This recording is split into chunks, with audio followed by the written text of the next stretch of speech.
Alright, so this post is called Over the Rainbow, and I published it July 7th, 2013, Sunday, and it's Sunday today. Come on. And let's see, what's the moon doing? It's a full moon. 100%. Pretty fitting. This post was kind of like at an odd time.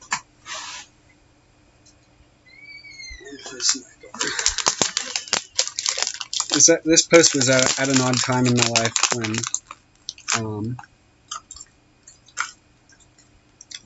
I don't know, a lot of shit was changing, and it still has been.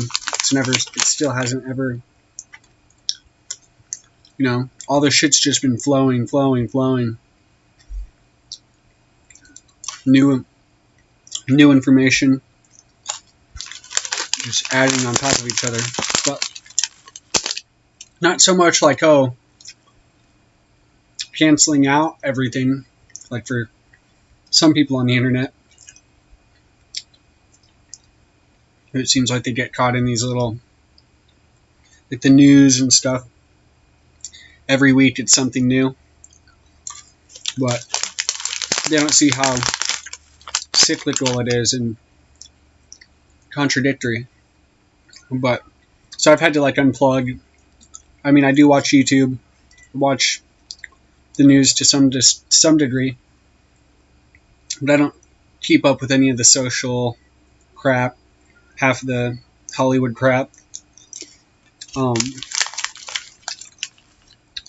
So I wanted to eat some Skittles while, I don't know. This whole post, see, I thought this was symbolic of kind of the yellow brick road and how, and fractals, and how it looks like a TV. Just a TV land, like endless, like falling down the rabbit hole. So it's kind of like a mixture between Alice in Wonderland and The Wizard of Oz and all the other TV land, Twilight Zone crap. Because there is like a synchromistic, 777 is the synchrosphere, the chronosphere. There's other people on YouTube, they've talked about like synchromysticism in the media and whatnot. And a lot of that stuff, some of it's intentional, but a lot of it's unintentional, and it's simply because, it's a limited matrix, so numbers will repeat. It's just that when and where they do is telling of these, quantum vibrations. And again, once you develop that sight in your mind, like subconsciously, or to the point where, it's just automatic, that's what kind of the whole idea of psychic abilities, I think, is about. The fact that the mind already processes things numerically. It's pretty much a computer. And for everything that, visually even, but every stimuli has, a range of data. It's like markup language or script in computers. Every little thing is created by, an element and of different types. It's kind of like subatomic physics, quantum mechanics. It's a little, it's not just one single bit. It's like a range of bits. And so, anyway, I'll get into discussing this as I read it, I guess. I just wanted to have a chance to, work my way up to it. One of the most important tasks of the initiate is to develop the inner sight to such a degree that they can perceive the light higher than eyesight, the astral light of the Akasha. This light is that which illumines the darkness of the mind, and in fact the darkness of eternity. It is the most subtle of the energies that compose the universe, and can be thought of as the thread or string of the fabric of reality or string theory, that which connects everything and is everything. And again, it automatically comes to mind the Kundalini and the fact that, again, Sanskrit, in the Hindus, they claimed that like Sanskrit and the alphabet is the Kundalini. And so in a way, it's like, I don't know, the numerical spectrum is as well.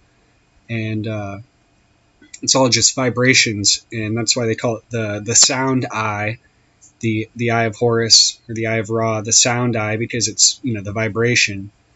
As should be known by now, the most basic of spectrums is the numerical spectrum. The relative appearance of the letters in their sequence, whether Hebrew, Greek, English, Sanskrit, etc., makes a matrix or womb in which certain things have their place, much as anything else has its place depending on the laws and constants that make them so. Again, the markups, or the script. Therefore, a language can be a veritable Akashic record of those who operate within its hold. Is it any surprise then that any number of examples I've thus far shown happen to be the way they are? Would the skeptic still scoff at the suggestion that gematria can be seen as an actual science, even though it may be metaphysical and not a pseudoscience, and at the same time a divinatory tool as an anta karana, or bridge connecting the higher spiritual realm and mind with the lower material realm mind, such as the rainbow? The Antakarana is basically the rainbow bridge in the Sanskrit terminology. It's also called the Bifrost, and the rainbow is basically the Katesh and Keseth and Kadash. It's basically the Holy Spirit. Much as the rainbow has long been said to do and symbolize, it is this communion we as living beings seek and are indeed alive to experience in the first place. Speaking of the rainbow, as I have a bit already, it should be known that it is synonymous with the astral light, also 749, and it is a multiple of 107, or 107 times 7, a number I have covered extensively. So it's 107 through the light, or the 7 rays. Another key to 107 in connection with what I am discussing in this section is that it enumerates Valis, Vav, Aleph, Lamed, Yod, Samek, the abbreviation for vast, active, living intelligence system, a sort of demiurgic entity that appears in the book titled Valis by science fiction author Philip K. Dick. I have a friend who wrote a blog about the connection between light, Valis, and the color pink, who has greatly influenced my own astral and magical awakening, and I very much recommend it. And it's the Womb of Nuit blog post I mentioned. She too is on the trail of this mystery of the egg.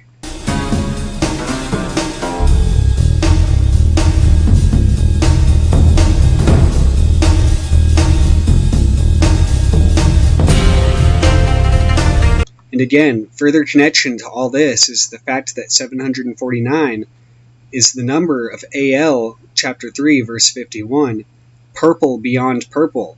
It is the light higher than eyesight. In the New Eon English Kabbalah cipher. Copy, paste, and verify at this link.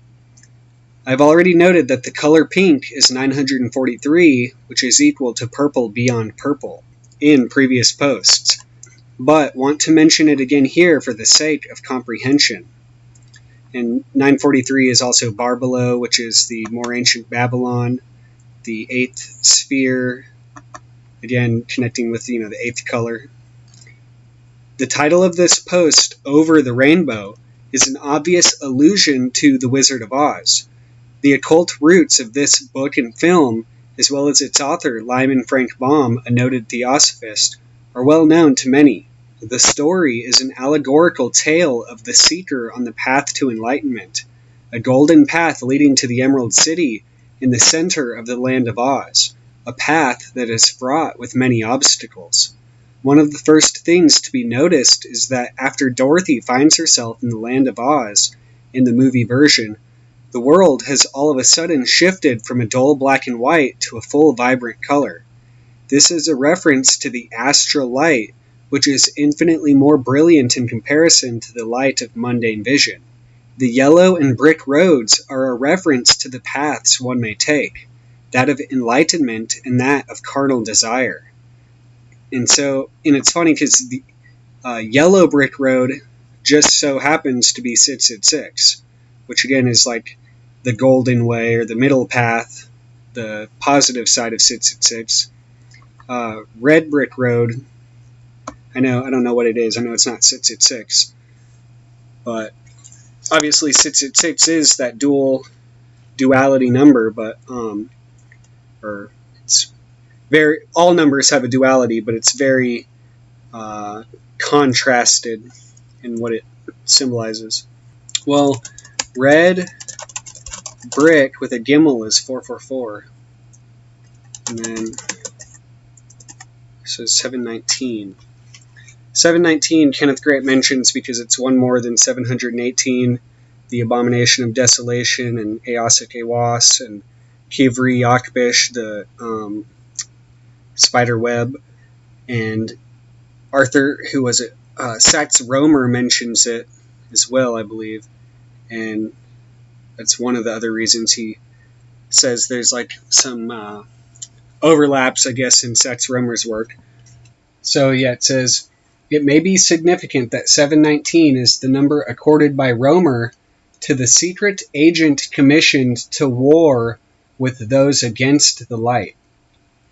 And it's funny, the condemned cell, a title of Doth used by Dion Fortune in the Mystical Kabbalah, page 335.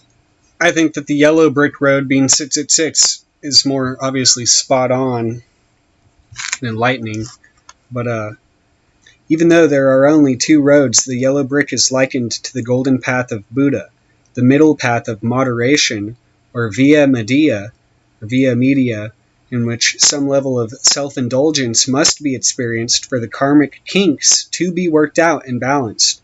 Again, the obstacles and pressure and friction I was discussing. For more info regarding the subtle meanings of the story, this link is a good read. So the occult roots of The Wizard of Oz. Also, it is a well-known fact that the 1973 Pink Floyd album Dark Side of the Moon can sync up with the movie if you start it at a certain point in the beginning of the movie. I think when the lion roars or something. Note again the appearance of light, color, and prism on the album cover. The musicians deny having put any thought behind the apparent synchronicity. And again, that synchronicity is also indicative of, the many. So it must be assumed that it is just yet another example of synchromystic cross-connection through disparate ideas and times. Instead of going on about things that have already been said, I want to go into the deeper meaning behind the phrase "over the rainbow." On the Tree of Life, the rainbow or color spheres is known as the Ruach. The Ruach is the region which rules the intellect of man, from Chesed to Yesod. In Hebrew, it generally means wind, breath, or spirit. It is essentially the consciousness itself. That whole, what they call the cube of Saturn. Saturn is right here, but it's within that whole space-time zone. And again, Doth is that differentiation, event horizon, individuation point of splitting. And again, this crystallizes or fleshes out into Malkuth. Therefore, over the rainbow are the purely spiritual spheres of the supernal triad or Holy Trinity. While the entire tree is a map of the soul, spirit, and body in its entirety, the lowest part, Nefesh, refers to the base aspects of the life of the body, the senses, actions, and desires, also called the animal soul. The higher aspects that correspond to Bina, Chakma, and Kether are Neshama, Chia, and Yakida, respectively. Neshama or Neshama refers to the principle of the soul that God breathed into Adam or man in his formation or birth. Genesis chapter 2 verse 7. The higher soul and refers to self. Chia, also called Ki or Chi, is the life force. Chia is the closest to the source Yachita, the unity that all of manifestation has in common at its spiritual beginning. Each aspect of the above is distinct, though that's a typo, though they are not necessarily to be considered as separate. They all arise spontaneously in and of themselves by the very nuclear force of their non-existence implying their existence. So that's a sort of paradox, contradiction, but it has to do with the fact that basically the supernals are these sort of forces that have to do with being on a sort of like on a hypothetical plane, you could say, that generate, again, the actual force. So it's kind of abstract, but that's literally what these things represent. So you just have to study them, and through various cycles and stuff, you'll eventually learn what they represent. But as Crowley notes in his Confessions, page 814, that Doth is the crown of the Ruach, although it really holds no position on the tree at all. It is merely the abyss or chasm which separates the personal consciousness from the impersonal parts above, and other, personalities. The egg, basically. It is the crossing or the door into or out of the world. In this same section, he notes how modern scientists, most of whom are non-initiates, are coming closer to many realizations that are pretty much the same thing the Kabbalists have been coming to terms with for ages. The problem is that this knowledge cannot just be given, it has to be gotten. So again, it's like the master appears when the student is ready. And again, that's kind of what Malkuth is all about. There's veils and cycles, and again, Saturn. That's why Saturn in its highest or higher form is 3, but technically Saturn has that relation to 10. Like that Tool song, The Grudge, choose 1 or 10. And it's all about that cycle of karma, kind of. But it is the aim of any spiritual practice to consciously align these aspects of the soul to achieve yoga or union and transcendence.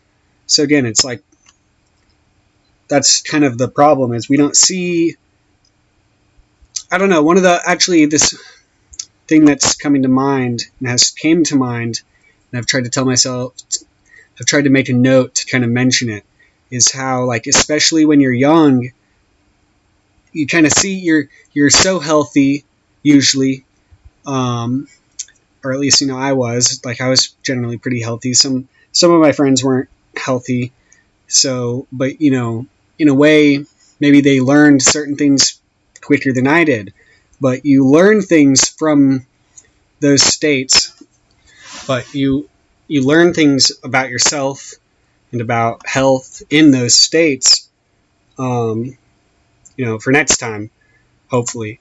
And anyway, the thing is like with these obstacles and stuff, like when you're young, you don't see how things work so much. It's like things are just clear. And in a way, that's like that purity or innocence that people talk about that children have before being programmed or traumatized or, educated in whatever way. It kind of armors them or blocks them from other things. And so obviously that's good and stuff, but as you get older, you end up seeing the sort of folly in that zero-ness of the fool, the folliness of the fool. And so that's the thing, is like, it's like the fall is things are so perfect but yet when they're so perfect, there's no differentiation. It's clear. And so you kind of have that, again, that circle, the descent, and I don't know, it's part of that whole ritual of yoga and union. For there to be union, there has to be, broken parts. But anyway, the full alignment of all these components enables one to align themselves consciously with the current of the cosmic Christ, 888, or the Chrysos, 107, which is the Spirit of Gold, the one anointed by the Spirit of Gold, Gold 107, gold being the Philosopher's Stone, which is also 888, the cosmic Christ.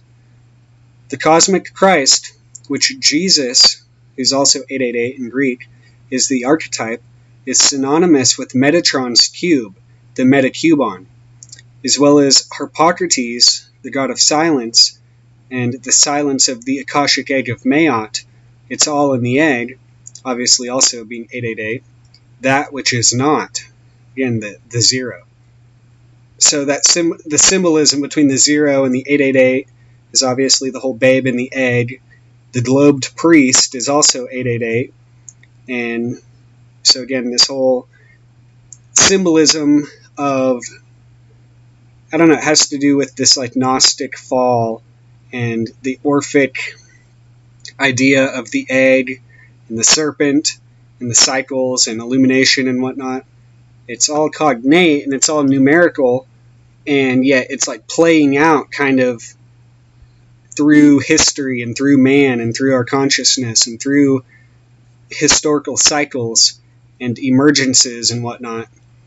And it's just amazing how, again, like now with all this crap in history, all the, convolution, all the bullshit that we see that is hard to see beyond. I was just saying, like, when you're young, it's like everything's clear in a way.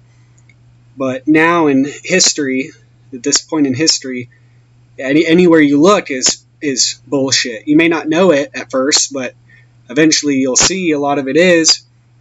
And but at the same time, those are like perfect examples.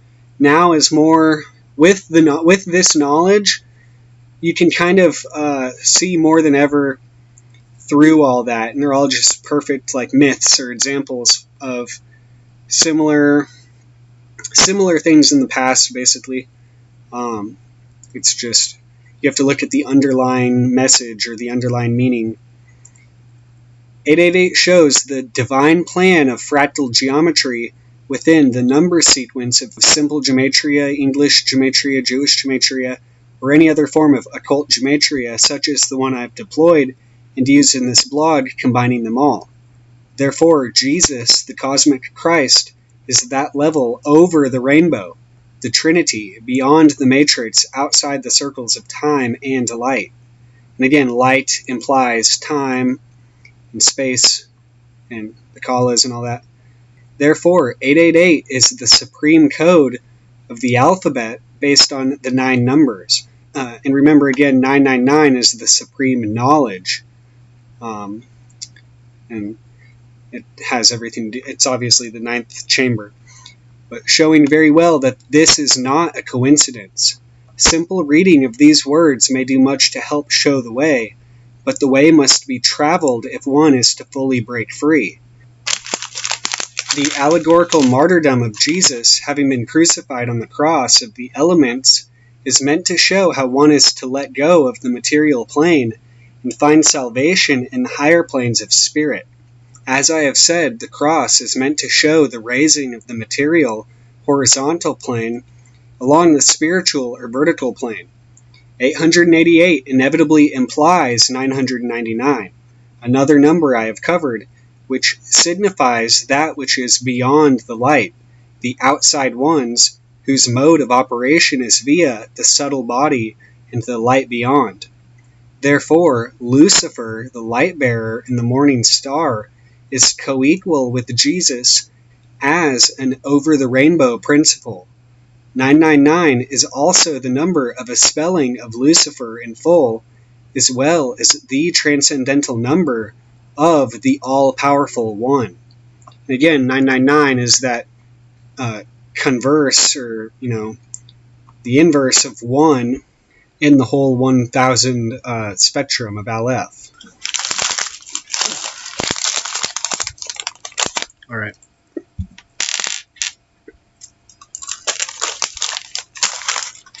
All the numbers of the spectrum are important to the whole, and no one should be considered as exclusively evil. 888 is the triple infinity. 999 is the triple fullness returning back to unity. Therefore, as I noted in the double wand of power, the 999 plus 1 brings everything to completion and fulfills the first whirling motion of Aleph. And again, that's 10 times 10 times 10, which obviously implies like the next sequence of 999. The Fool, through his various experiences, then makes it back to the unity of Yod, the light, basically, and becomes the Hermit, or more aptly, the Wizard of Oz. Oz, 77, being the magic, which is 77, formula of man becoming God, or the beast becoming God through man. As it is said in Liber Oz, there is no God but man. 77 is also the number of Via Media, the middle way mentioned above in connection with the golden path. The middle way is one's true will itself, aligned and balanced predominantly by the Anahata, or heart chakra, the central chakra which is synonymous with the solar power zone Tiferet, whose ultimate formula is love. The middle way is central to Taoism, which is 77, in simple gematria, and so man is in the middle way between God, 77, and beast, 77. Matter, 77, in simple gematria, is the medium in which Adam Kadmon becomes Christ, through the blending of opposites on the middle way. Thus, the hexagram, which blends the opposites, fire and water, which they're equivalent, but also in Hebrew, as 44, which is 88. So together, the fire and water is 107, the Akasha, or 221 plus 221, which is Mayat, 442, is coterminous. The Akashic egg of Mayat, in that the pentagram signifying Akasha, or He, 5, implies its next of kin, 6, Ha, or Vav, per the formula of Kolel. Further, 77 is the number of the Caduceus, which also fuses the opposing termina of Ab and Od, the astral and magical light, the inner and outer, as well as the egg and nest, which veils the formula of manifestation, AL chapter 1, verse 8. 77 is the number of verses of both Parsons' Liber 49 and Nema's Liber Pene Penumbra, and both of these are said to be the 4th chapter of AL. But obviously there is no real 4th chapter, but they could equally be said to symbolize what the 4th chapter represents. The point to be gotten from all this is that 77 shows the mere nature of light, color, or Maya. And again, in the last video I mentioned how 77 is the lower emanation or manifestation of 777. So 700 is non-final, which is, the death card, and is symbolic in a lot of ways of not just death, but since 13 is obviously the death card, but it's symbolic of the life force in a lot of ways. And basically Scorpio and the eagle. And there's a lot of, all the animals in the death card are symbolic. But anyway, the 78 leaves of the Book of Thoth shows the one in the midst of this. And the name of the force making all this so is called Mesla, which is defined as the influence through the paths, descending from beyond Kether. Mesla comes from the root Mem, Zain, Lamed, which means destiny, fate, soul root, and constellation. Its number is also 77, showing further the connection with the true will. Mesla also expands into Mazaloth, the Hebrew word for the sphere of the zodiac in astrology, which is 483. This expresses how the influence from beyond Kether manifests itself in everything as shown above in the Tree of Life. The number of Mazloth is 483, the number of Ein Sof Or, that which is beyond Kether, the infinite light. Azoth, the universal solvent, and Abin Shalima, the perfect stone, mentioned by Freder Achad to symbolize the whole of manifestation. 483 is also the number of astrologer in Jewish gematria, I believe, as well as the space marts, which Nuit says not to confound. AL chapter 1, verse 52. 483 is also the number of Atalan, a secret word mentioned in verse 834 of Liber Akbesh. See page 483 of the Ninth Arch. After all this, what I'm showing is not my proficiency in calculating gematria. Anyone with their own gematria database can do that. What I'm trying to show is what you can do with it and how you can create a magical universe if you put it all to use and awaken your inner sight to navigate and strengthen it. The astral light is the rainbow, as I have said above, but it is its dark inner reflection. The rainbow bridge, Sanskrit Antakarana, that connects man with the gods, or God, appears in many traditions. In Norse mythology, it is well known as Bifrost. In Kabbalah, it is Ruach, or again, the HaKadosh. In Hinduism, it is seen as the chakras. The Greek personification of the rainbow is Iris, whose name we get the word for the color parts of the eyes. In fact, a little more gematria shows that Iris in Greek is 320, which enumerates eyes, He, Yod, He, Shin, as well as connection and epiphysis, the name of the pineal gland, which is 320 in Jewish gematria, the third eye. How's that for a connection? Furthermore, there is a deep connection with the eye and the pineal gland. The pineal gland gets its name from its shape being similar to the pine cone. The cone is a shape closely connected with the spiral, and the eye itself receives rays of light and transfers the data to the brain via cones. The third eye receives and transmits, as do the other chakras, via conical radiances as well. The cone is also seen to be the shape of the wizard and witch's hats, as it spirals up to the source, or into the source, or Ain, which I have shown is synonymous with Ain, or the eye. Again, the zero, or the O, really. The number of cone is 145, using Kaf for C, and Kenneth Grant notes this in the Ninth Arch, and is equivalent to lens, focus, and one eye, all of which tie into what I have just laid out. And again, the with tau is 410, so therefore it's, the one eye is 555, the whole fractals and all that, all of which tie into what I've just laid out. Are you beginning to see the structure yet from all this numerology? Can you see how everything really is tied together, and the spiderweb or astral record is entirely numerological? What I am trying to convey is that the mathematics of consciousness are very tightly knit, tighter than we're normally able or willing to look. The cone, therefore, shows the formula of focus, making things clearer and closer in its inward spiraling direction, or farther out along its broader outward spiral, as above, so below.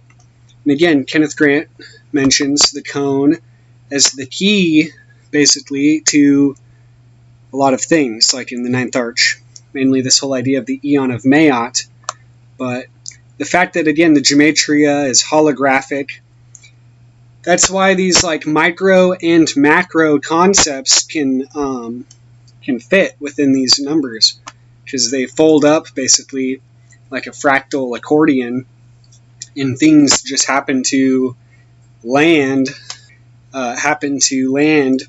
where they're meant to, or where logic and laws of physics and whatnot. It is deterministic. That's the paradox. Determined, the physical actions and consequences and effects are determined by,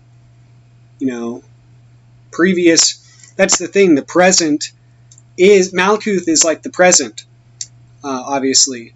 But so what would the past be? Well, the past would be the bound up internal things that made the present, and then the future also is dependent therewith. So it's all bound up together.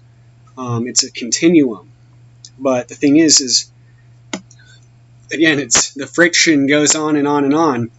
And so to get beyond the friction, you do have to see that loop. You have to see the feedback loop, the paradox, and then so it's it's a going inward, so to speak, and a retraction from there. But then you can see it still playing out. It's just when you're conscious, you can kind of, again, change things, reroute things, reorient yourself to things. Even though things are pretty concrete down here in the lower part of manifestation, they are still highly magical and miraculous. The material plane is the densest of planes, and matter is, like the young man on acid who Bill Hicks referred to, merely energy condensed to a slow vibration.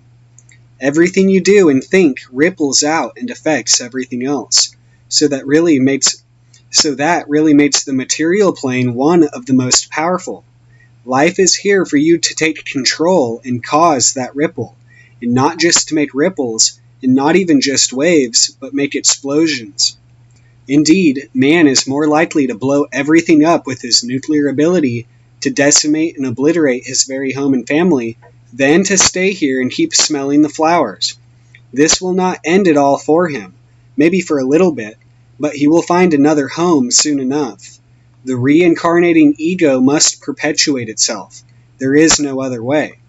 The universe is just one big ego, and we are each one of its eyes. Our lives and deaths are but winks. Life is but a dream, and death is the awakening. You can awaken while alive, but it takes more than just waiting. To do so is what confers one as an initiate, or an initiate. We all ate the fruit from the tree of life in the midst of the garden, though we cannot remember. So we must face the penalty for that sin by facing death. This mentioning of a tree in the garden bearing forbidden fruit is not meant to be taken literally. It is an allegory for the very real situation which can be seen to be mathematical. The Garden of Eden, also called paradise, is the perfect state of the undifferentiated ain, or nothingness preceding manifestation. In a glyph, the zero. The tree of knowledge of life and death is the mathematical point within the circle. The circle is Nuit, the infinite expanse. The point, or dot, doth, knowledge, is Hadit. This dot is not just a spark of light in the darkness. It is, as Harriet Curtis says in The Key to Destiny, a tremendous battery of force whose creative energy, if used under the guidance of his, i.e. Hadit's, man's divine teachers, could be used gradually to develop and unfold all his God powers. But in his early days of ignorance as to what life forces were needed and how they should be used, this was too dangerous a center to be played with. Man was like a child who had been placed in a room with a powerful electrical apparatus, which was to be used for his education, and who, until the teacher could explain and the child comprehend, was told not to touch it lest it kill him. For only as he was directed how to use it by his teacher, God, could it yield to him its wonderful power with safety to himself. We have seen him sending all the magical forces of the universe to turn the experience of their mistakes into good, to heal their self-inflicted wounds and cure the self-created diseases, to unfold them and draw them Godward, that out of their very suffering which their creation of evil entailed, they should the more quickly realize the outpouring of divine love and compassion, as a loving mother nurses and comforts the disobedient child who has burnt itself by playing with fire, in spite of her positive warning. In short, God so loved the world that he gave his only begotten Son, the divine one life, that whosoever believeth in him should not perish but have eternal life. For God sent not his Son into the world to condemn the world, but that the world through him might be saved. The mandate that thou shalt surely die was a blessing, for to live eternally in the chaos man's disobedience had created would have meant the eternal torment and suffering of imperfection. Everlasting life must be the harvest of many deaths. And so, again, this ties in with that whole idea of transhumanism and the cleaning of the ego in the shells, or two shells, to external, augmentations and simulacra and constructs and whatnot. The Big Bang, as so many scientists love to toss around, is essentially this. Basically, the many deaths and the is eternal life. Though many who are not able to see it from beyond a linear perspective think it happened in some far distant eon. Time and space are not linear, nor are they spherical. If anything, they can be considered as toroidal, though that is not quite exactly the case either, at least as far as we are able to conceive regarding the material plane. It is best because, again, even the torus unfolds. And so it's hard for us to even to wrap our minds around, because our minds are limited within that whole field. It is best to say they just simply are, and that, in essence, is the Big Bang. Perhaps, if looked at geometrically, we can make some observations. The Big Bang is 481, which is the number of anarithmos, which is Greek for without number or boundless. Arithmos means number and equals 430, and corresponds to kether, the monas or monas 1, and mathematica, mathematics, and nomos, law. Therefore, anarithmos means the opposite of 1, the opposite of kether, i.e. ain. 481 is also apolagmenos, which translates as free or without bounds, devoid, or lawless. So again, that goes opposite of anomos, that's like anomos, but furthermore, 481 is the number of ha-genesis, or the creation, the genesis, which is precisely what the Big Bang refers to. So it's funny, the atheists and the Christians. In Jewish gematria, 481 enumerates manifestation, fortune, and ray. And again, fortune makes me think of Maslow and Mesla, showing even more connections between that which is and its mode of operation. Again, is being, 10 plus 60. Note also that 481 reduces to 13 the number of Friedrich Chaude, whose discoveries regarding the word manifestation are being worked out in my work. It should be noted that 588, nothing, minus 481 is 107. And again, 107 in Greek is the Greek word for zero, and also yoga, the union.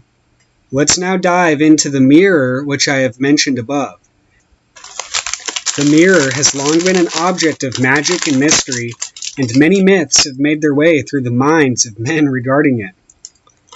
The Chinese myth of the fauna of mirrors says that the mirror veils an entirely different universe full of its own fauna, or beings, all living, with their own completely alien physics and attributes, alien in relation to us. In Greek mythology, Narcissus fell in love with his reflection and thus became the first narcissist. And Perseus was able to decapitate Medusa by using his polished shield as a mirror to avoid looking directly at her. And notice, obviously, mirror is 720, the number of Medusa in Greek. It is said vampires have no reflection in a mirror, and that would be because they are lifeless and really have nothing to reflect. Again, they're the Qliphoth, the shells, the astral light, or the magic light, which is the reflection. And obviously that's symbolic. All these things, these myths, they're symbolic. But the number of the mirror is 720, which is also the number of nuos in Greek, the mind. So again, connecting with the ruach. And is pretty much the ruach mentioned above, as it is the bridge that connects the all with all its contents. The principle which is beyond reflection, again the astral light, is the soul which is, once again, over the rainbow. It is immaterial and uncreatable except by its own volition, which again it just reflects in the shells, the clothoth. This is what makes a vampire a clothothic shell and ultimately hollow, because it does not have this spark. It is of the dark. All of this shows why 7 is such an important number in everything. It is perfect. It is the colors in between the dual polarities of black and white, making 9. And the 0 then is rightly attributed to the absence. This absence is not empty, for it is the all. It is the egg, and it's all in the egg. This phrase comes from the wizard Amalantra at the end of his first communication, documented on January 20th, 1918, in Liber 729, the Amalantra working. The egg features prominently in this working, and Frater Achad, Arcteon, followed the egg until his death in 1950. 2 years previously, he made the discovery that the egg was the symbol of the perfect stone mentioned above, and heralded the incoming of the Aeon of Maat on his 62nd birthday, April 2nd, 1948. 63 years before, I chanced upon an egg, 107 years after the dawning of the Aeon of Horus, on April 2nd, 2011. This has all come to show me that the babe in the egg is alive and kicking, and it is through this manifesto that it is coming into manifestation.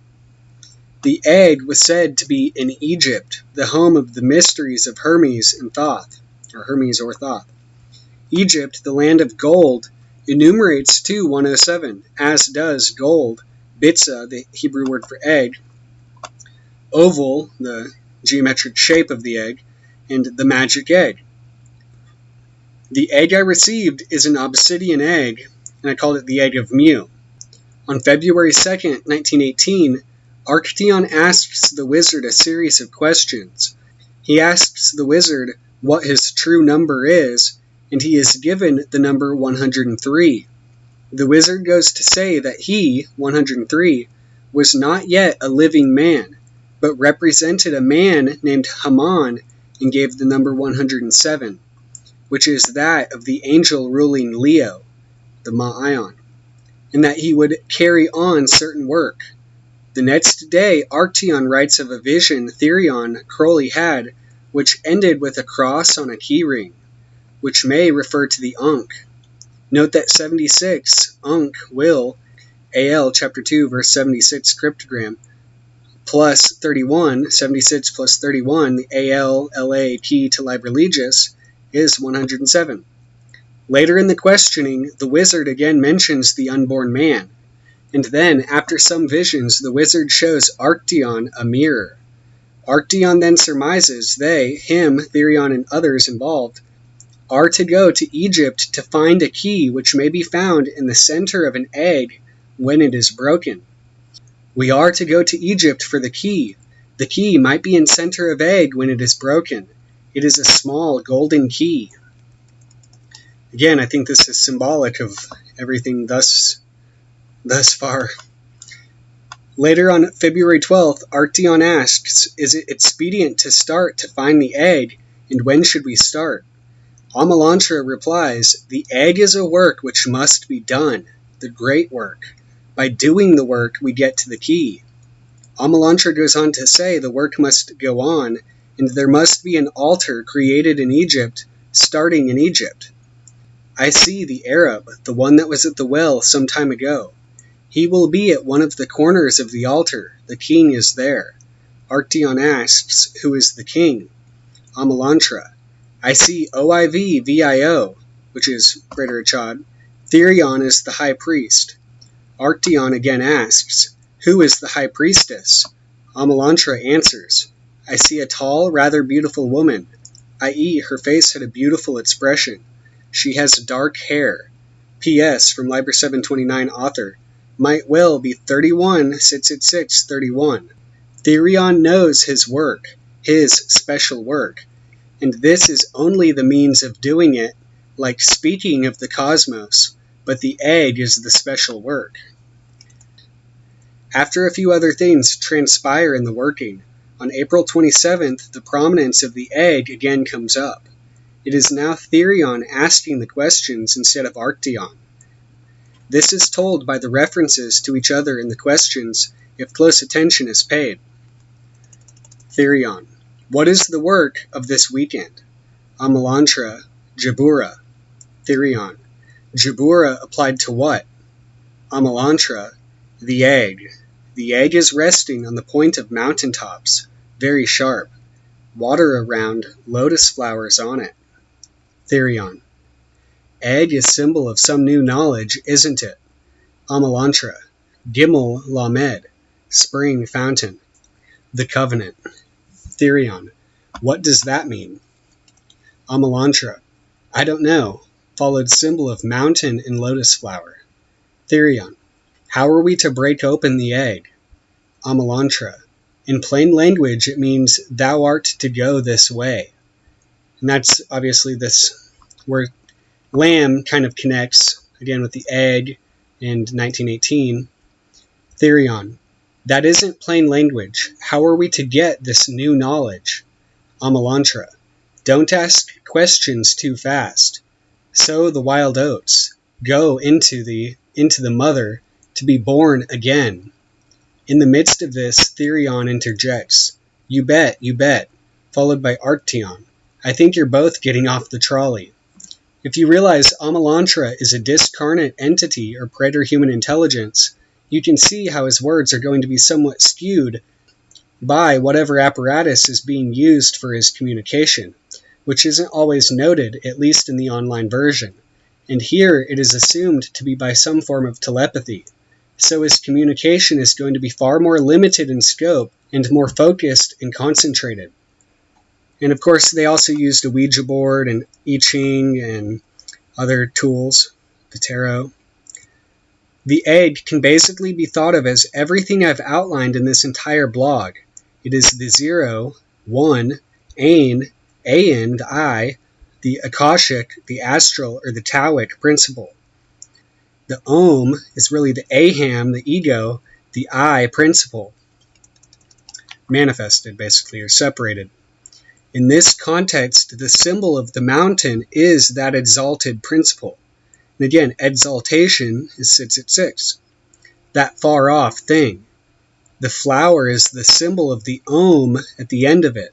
And again, lotus and Om are 111, that unfolding principle. The inside of the flower or flame, forever virgin and untouched. It is all a metaphor for the soul deep inside and underneath the material body or Malkuth. And again, the kingdom is within, the soul is within. In this case, Amalantra is communicating a particular seed of inner truth to both Therion and Arcteon. They're just but too naive to see it at this point, it appears. What Amalantra means by thou art to go this way definitely shows the formula of the Tao. Going into the mother to be born again is the reincarnating ego being dissolved recurringly in all its infinite possibility. The kalas shed from the god and goddess's interplay creating the ever-coming one is the formula of the supernal triad acting as three reactors perpetually interacting and creating an electric fuse which literally gives birth to a virtually endless series of dimensions and creating an entire oversoul, or I.O., a binary sequencer or matrix. The physical dimension of space-time is constructed of a series of dimensions that all come down to the various 9 threads that weave together the reality construct of a given I. That's why I is the 9th letter of the alphabet. Wake up, I. Anyway, how one-sided do you want to get? That's unity. I guess maybe we could get lost in the TV. We're all on TV. We're in the computer. Welcome to the show, Dorothy. Get with the program. Now it's time to start acting the part. There is no dark to hide in. The light is there as long as you're alive. And then some. Over and over, you make the show.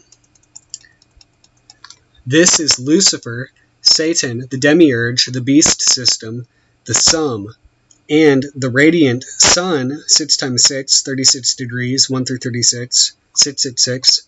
Titan, Therion, 2 Megatherion, the great beast, the net of jewels, the holy guardian angel at the center of 1, in its reflection, the 11, or the shadow.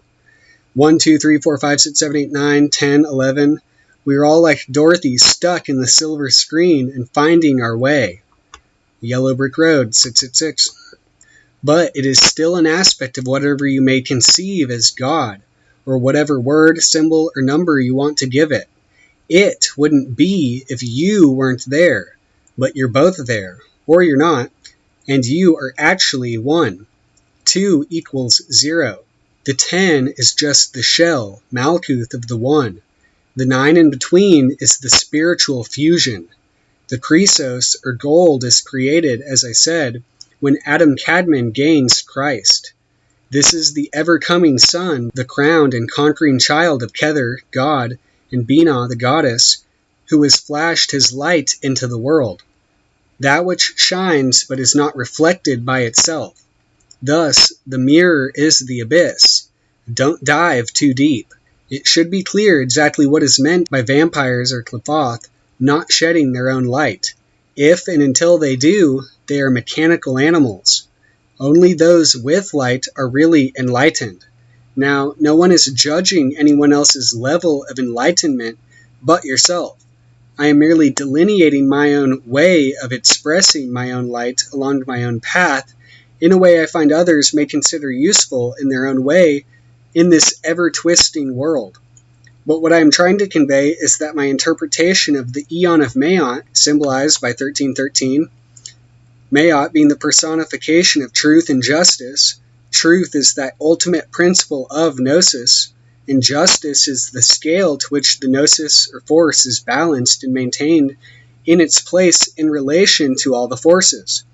Thus, it's a play of light and shadow, but the part of the soul that manifests as Ruach or consciousness and then clothed in a body is what matters when it comes to what is able to manifest by its inner 3-1-0 nature. The key is balance. And here I'm trying to mention just like the 0 equals 2 formula and how it's really 0 equals 3, and what that means. It's just the 0, the broken egg, and the similarity between the two, the egg and the broken egg, I guess. The egg and its the hatching. That is the middle path, the golden path, the path of the fool becoming a magician, and the Wizard of Oz, God. Not from 0 to 1, and not from 1 to 22, and 22 to 1, but from 0 to infinity, or that of the soul reflecting itself and seeing its light, shadow, and rainbow, where 0 equals 2, or you and God. And again, that connection. The heart chakra, Tiferet, is the heart of man's soul and his spiral climb from the spirit seed of God, Yod, as the fool fallen from out of the blue. Note that blue is the first color in the scheme of the tree of life. He has fallen into the entire universe. He is unsure what is the abyss and what is not. Eventually he realizes he has fallen upside down and become the hanged man. If he has the ability to rightly handle in his innermost being the whiplash created by the revelation, he can pass the experience of crucifixion and hold the covenant. His next journey at this crossing, 13, of death, while alive, is to carry this covenant further the other half of the path, back up to that from which he fell. This is the Grail in the Holy Covenant.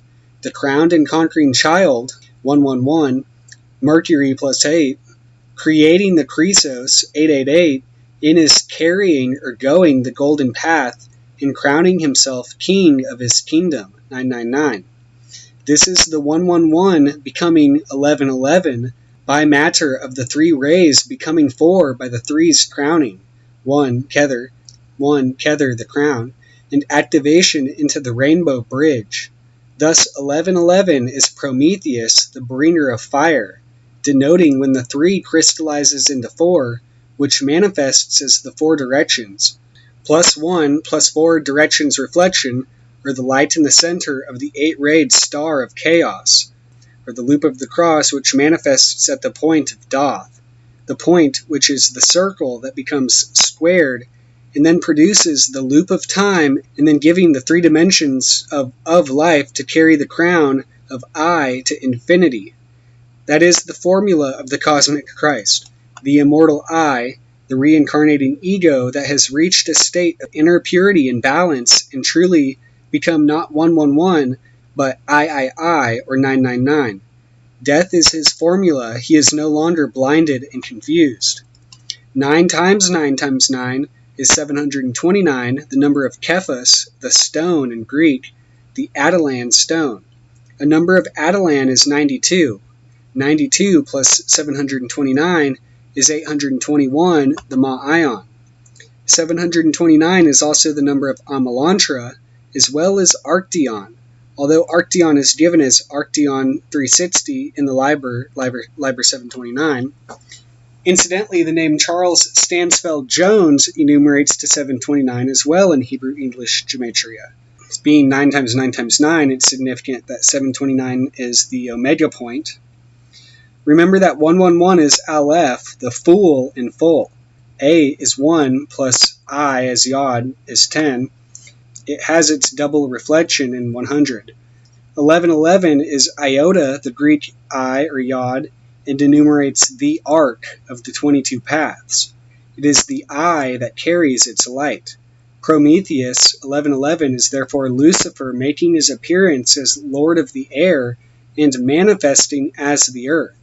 So again, the 111 being Aleph or the air, and then 1000 being 10 times 10, or Malkuth. When you dive into the mirror, you should always wear protection. You never know what's at the end of the tunnel, because you might find yourself in a picture that isn't so pretty.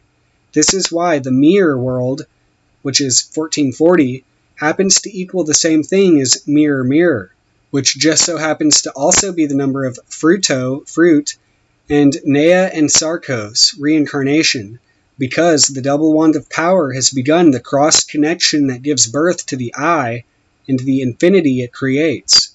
Another coinkydink in connection with 1440 is that it is an enumeration of the color pink, which is but the astral door back through the colors of the Ruach, created by its own energy specter.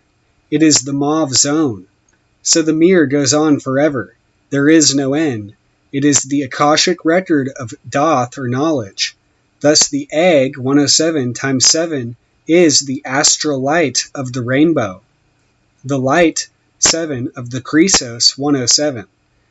Chrysos is the Greek for gold, and appears as Chrysos. Its number is 1570, the number of the matrix, and the Book of Maat, the fauna of mirrors, which was mentioned above, and 107 spelled out in Jewish gematria, the blood of Jesus Christ. Adding 1 is 1571, a number of my name, as well as another prophet, see AL chapter 3, verse 34, the work of ages, and the Matrix, the name of my gematria database. The work is to bring fresh fever from the skies, or the fire of Jebra out of the waters, 4 of the abyss. Again, Jebra applied to the egg symbolizes basically the breaking of the matrix, the boundaries of the matrix, which fresh fever from the skies, again, implies the whole idea of aliens or just other intelligences, as well as the higher self and all that, just pretty much anything beyond the limitations. The work is to bring fresh fever from the skies, or the fire of Jebra out of the waters of the abyss, and into the material body consciously. The drawing down of life force and soul into the spirit and body is the aim of the middle pillar ritual, which is the formula of the Golden Way. It helps focus on the third principle that ends up making the triangle. And triangle is 699, the spirit, but then adding the shin, which would make triangles plural, is 999, which again is that whole, Buckminster Fuller-esque idea of the full pleroma, or the full emanation, the full unfoldment, and keeps the fire burning as fresh fever. 5. Jebra from the skies, Chesed. Burns as the sun, Tiferet, achieves victory. Netzach becomes Mercury and realizes it is androgynous and mere-like in nature, and finds its foundation, 9, I, and is clothed in its body or kingdom, Malkuth. All of this is the great work that must be done. You cannot get the key otherwise. The egg is a work which must be done. And again, this whole 9 connection and I makes me think of that symbol, the Draconcha, which I'll get to, and the dragon's blood and all that. But 9 makes me think of the whole idea of the rabbit hole. And you're like, oh, go into the rabbit hole. And obviously the rabbit hole implies this sort of like either endless or pointless abyss in a way. But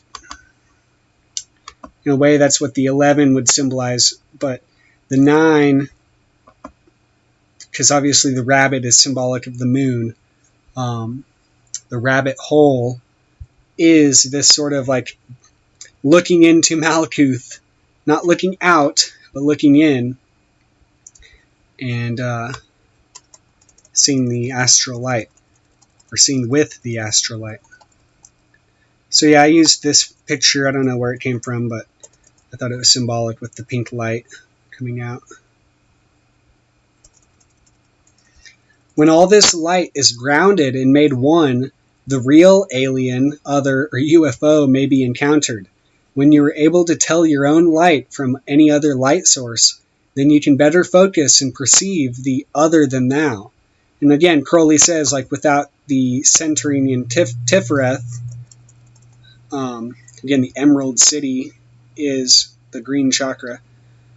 Without that centeredness, you're bound to have problems where you just won't even be able to sense, other than thou. 13 is the fool with his 111-3. They are the ox and none by the book. 13 is the cube of man's soul, thy Kabah, Metatron's cube. And again, the 1 through 7 and back out, it's like the week, and it's half of the lunation and all that. It is the egg and the lotus. My name is 13 letters and equals 1331 or 11 cubed. I am the mirror, the door, and the light of the dark. Chi NN octo, 1 and 8, which is 1331. For I am perfect being not, and my number is 9 by the fools. But with the just I am 8 and 1 in 8, which is vital, for I am none indeed. The empress and the king are not of me, for there is a further secret. A.L. chapter 2, verse 15. We have nothing with the outcast and the unfit. Let them die in their misery, for they feel not. Compassion is the vice of kings. Stamp down the wretched and the weak. This is the law of the strong. This is our law and the joy of the world. Think not, O king, upon that lie, that thou must die. Verily, thou shalt not die, but live. Now let it be understood, if the body of the king dissolve, he shall remain in pure ecstasy forever. Nuit, Hadit, Rahur Kuit. The sun, strength and sight, light. These are for the servants of the star and the snake. A.L. chapter 2, verse 21. Every man and every woman is a star. A.L. chapter 1, verse 3.